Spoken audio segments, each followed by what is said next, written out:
क्या आप जानते हैं पितृपक्ष की पौराणिक कथा? पितृपक्ष की पौराणिक कथा के अनुसार जोगे तथा भोगे दो भाई थे। दोनों अलग अलग रहते थे। जोगे धनी था और भोगे निर्धन। दोनों में परस्पर बद्धा प्रेम था। जोगे की पत्नी को धन का अभिमान था, किंतु भोगे की पत्नी बद्धी सरल हृदय थी। पितृपक्ष आने पर जोगे की पत्नी ने उससे पितरों का श्राद्ध करने के लिए कहा, तो जोगे इसे व्यर्थ का कार्य समझकर टालने की चेष्टा करने लगा, किंतु उसकी पत्नी समझती थी कि यदि ऐसा नहीं करेंगे तो लोग बातें बनाएंगे। फिर उसे अपने मायके वालों को दावत पर बुलाने और अपनी शान दिखाने का यह उचित अवसर लगा।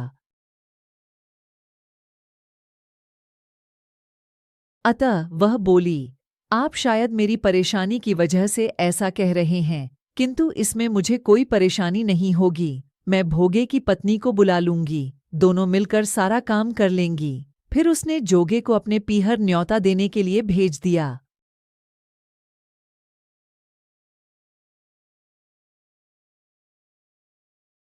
दूसरे दिन उसके बुलाने पर भोगे की पत्नी सुबह सवेरे आकर काम में जुट गई। उसने रसोई तैयार की, अनेक पकवान बनाए, फिर सभी काम निपटाकर अपने घर आ गई। आखिर उसे भी तो पितरों का श्राद्ध तर्पण करना था।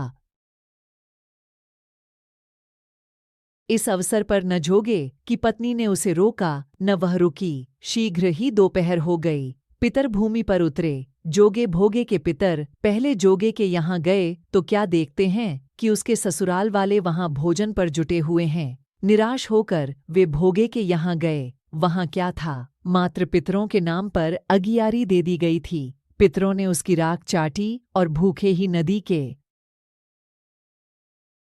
तट पर जा पहुँचे।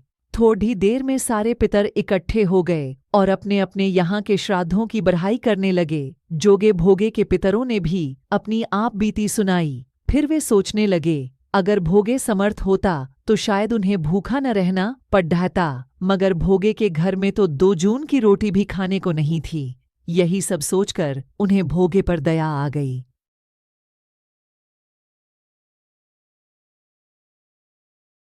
अचानक वे नाच नाच कर गाने लगे, भोगे के घर धन हो जाए, भोगे के घर धन हो जाए। सांझ होने को हुई। भोगे के बच्चों को कुछ भी खाने को नहीं मिला था। उन्होंने माँ से कहा, भूख लगी है। तब उन्हें टालने की गरज से भोगे की पत्नी ने कहा, जाओ, आंगन में हौदी औंधी रखी है, उसे जाकर खोल लो और जो कुछ मिले बांटकर खा लेना। बच्चे वहां पहुंचे तो क्या देखते हैं कि हौदी मोहरों से भरी पडडी है। वे दौड़े दौड़े माँ के पास पहुंचे और उसे सारी बातें बताईं। आंगन में आकर भोगे की पत्नी ने यह सब कुछ देखा तो वह भी हैरान रह गई।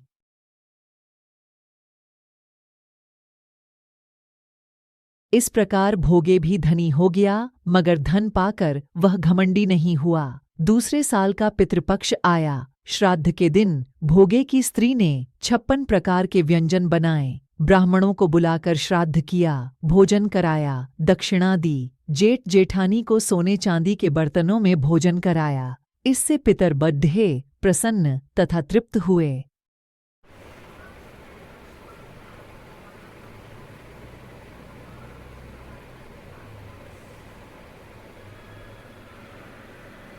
Thank you for watching.